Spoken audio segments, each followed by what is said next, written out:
This is my sound using DJI Mic Mini.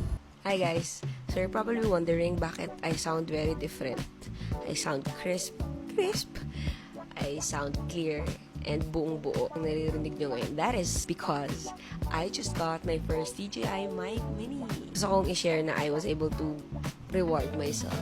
Dahil nga, kinakareer ko na talaga yung content creation and pag-vlog, I feel like I need to invest in equipment that would, make my contents better. Got myself a DJI Mic Mini.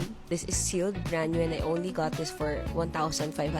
But total na binayaran ko is 1,800 kasi pinadeliver ko dito sa Cavite.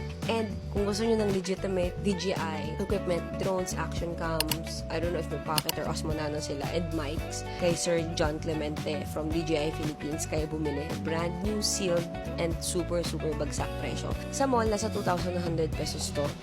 And this is the mic na alam ko na phased out before. Dahil ito yung pwede mong ikabit sa iPhone or sa Samsung. Meron siyang receiver na pwede mo i-connect sa device mo. Kinoconnect ko siya ngayon sa tablet ko at ito yung naririnig yung sound.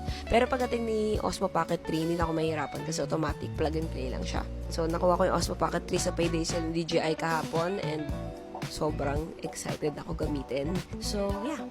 This is your sign to buy yourself an equipment that would make your content better.